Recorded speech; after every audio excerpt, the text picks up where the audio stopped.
Hello everyone, आज हम पढ़ेंगे वेजिटेटिव प्रोपगेशन के बारे में। वेजिटेटिव प्रोपगेशन रिप्रोडक्शन का ही एक टाइप है जो कि सिर्फ प्लांट्स में होता है।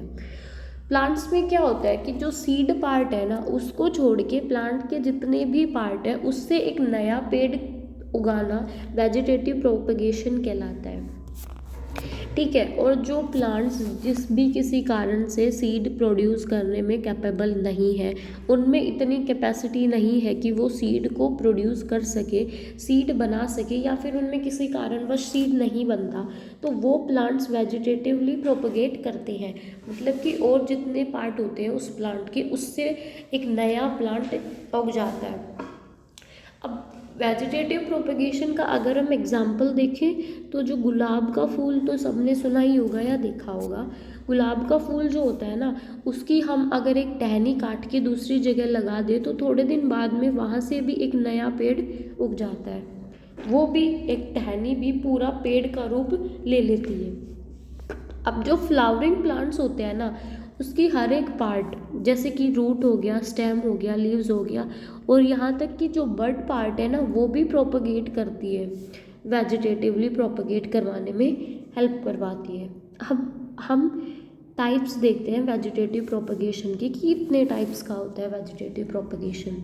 तो जो वेजिटेटिव प्रोपगेशन होता है ना, वो दो टाइप्स का होता है। एक तो होता है नेचुरल वेजिटेटिव प्रोपगेशन और दूसरा होता है आर्टिफिशियल प्रोपगेशन। जो नेचुरल प्रोपगेशन होता है ना, वो तो प्लांट्स के थ्रू ही हो जाता है कि प्लांट्स खुद ही नेचुरली प्रोपगेट कर लेते हैं, कि खुद ही एक से दो अपने आप ही वो कर लेते हैं। और आर्टिफिशियल प्रोपगेशन ह्यूमंस के थ्रू होता है कि जो आदमी है वो प्रोपगेशन करता है प्लांट्स का। तो वेजिटेटिवली प्रोपगेट कैसे करेंगे? रूट से, स्टेम से, या फिर लीफ से। और आर्टिफिशियल जैसे कटिंग हो गया, लेयरिंग हो गया, ग्राफ्टिंग हो गया। कटिंग का हमने एग्जाम्पल अभी अभी देखा कि जो रोज़ है उसकी हमने एक टहनी काट के दूसरी जगह लगा दी और वो पूरा पेड़ बन गई, तो वो एग्जाम्पल है कटिंग का।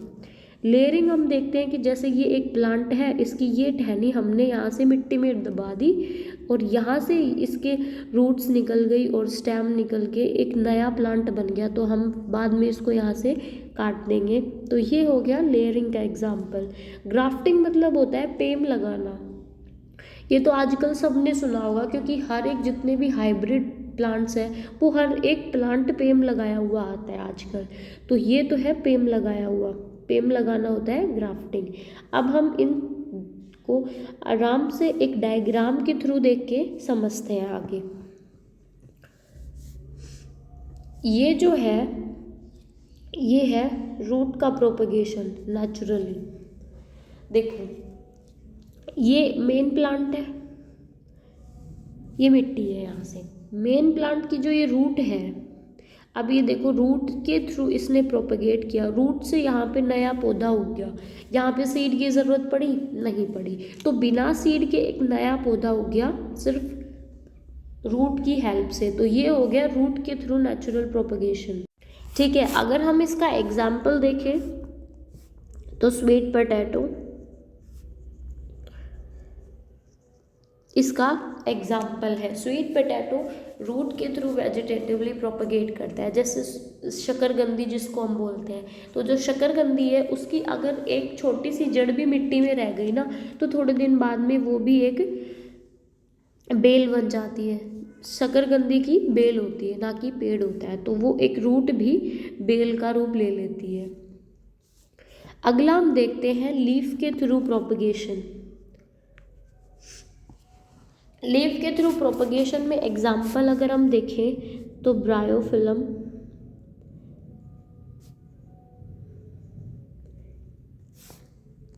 और दूसरा होता है बेगोनिया। ये दो एग्जाम्पल है लीफ के, कि लीफ से प्रोपगेट करता है। अब जो ब्रायोफिलम है, इसकी जो ये मार्जिन है ना, मार्जिन जो होती है लीफ की, वहाँ से एक नया प्लांट अराइज हो जाता है, वहाँ से नया प्लांट उगना शुरू हो जाता है।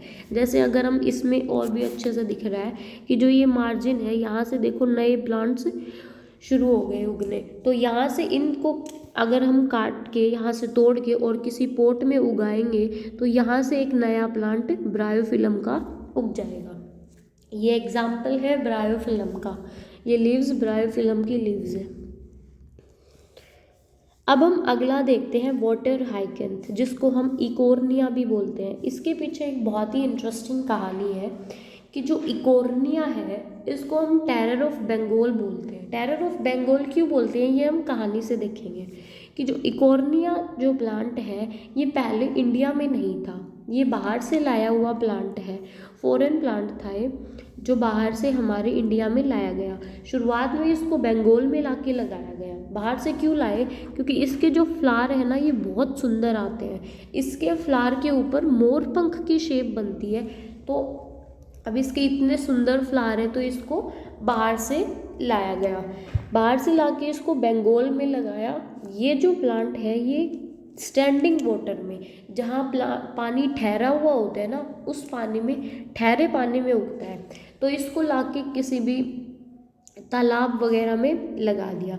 अब इसके जो प्रोपगेट करने की कैपेसिटी है ना वो बहुत ज़्यादा है, ये बहुत जल्दी प्रोपगेट कर लेता है। तो ये प्रोपगेट करके और पूरे तालाब में फैल गया। फिर इसने वाटर की सारी ऑक्सीजन ले ली और जितने भी और फूड मटेरियल होते हैं वाटर में वो सारे इसने ले लिए। अब इसके लेने से वहाँ की जो फिशेस हैं और या फिर और जितने भी एनिमल हैं वाटर के वो सारे धीरे धीरे मरने लगे, क्योंकि ऑक्सीजन और फूड तो ये लेने लग गया सारा, और ये इतना जल्दी फैला कि पूरे सरफेस को इसने कवर कर लिया। तो फिशेस या फिर और वाटर के एनिमल सारे मरने लगे। तो यहाँ पे बंगाल के लोगों के लिए एक बड़ी समस्या बन गया, क्योंकि छोटा सा भी रह गया तो ये नया बहुत जल्दी प्रोपगेट कर लेता है। तो इसीलिए हम इसको बाद में टेरर ऑफ बंगाल के नाम से जाना गया। अब तो ये इंडिया के बहुत सारे पार्ट्स में है, पहले ये बंगाल में, शुरुआत में इसको बंगाल में लगाया गया इसलिए इसका नाम टेरर ऑफ बंगाल भी रख दिया गया। ये क्वेश्चन भी आता है एग्जाम्स में कि इकोर्निया या फिर वाटर हाइकेंथ को टेरर ऑफ बंगाल क्यों बोला गया। ठीक है, अब हम देखते हैं आर्टिफिशियल प्रोपगेशन। ये है लेयरिंग का एग्जाम्पल। लेयरिंग का एग्जाम्पल है जैसे कि ये मिट्टी है, यहाँ से इसकी जो स्टेम है उसको हमने मिट्टी में गाड़ दिया। अब यहाँ से देखो रूट निकलनी शुरू हो गई और यहाँ से एक नया प्लांट बन गया। फिर नया प्लांट जब बन जाएगा तो हम इसको काट देंगे, तो जो मेन प्लांट और ये प्लांट दोनों अलग हो जाएंगे और दोनों अपना अपना काम करने लग जाएंगे। फिर यहाँ से इस स्टेम को हमने दोबारा मिट्टी में लगा देंगे तो नया प्लांट उग जाएगा। ऐसे ये होता रहेगा। अगर हम लेयरिंग का एग्जाम्पल देखें तो लीची, स्ट्रॉबेरी, ये लेयरिंग के एग्जाम्पल है। अगला हम देखते हैं ग्राफ्टिंग। ये ग्राफ्टिंग है, पेम लगाना हम जिसको बोलते हैं। तो ग्राफ्टिंग में पेड़ को इस तरह से कट करके और दूसरा पेड़ की टहनी या फिर किसी भी हाइब्रिड वैरायटी के पेड़ की टहनी यहाँ पे लगा देंगे और फिर इसको हम इस तरह से बांध देंगे जिससे कि बिल्कुल टाइटली ये वहाँ से जुड़ जाए उस पेड़ से। तो वहाँ से वो हो गया पेम, जिसको हम पेम लगाना बोलते हैं, ऐसे लगती है पेम। So it's the end of the video. Thanks for watching. Bye bye.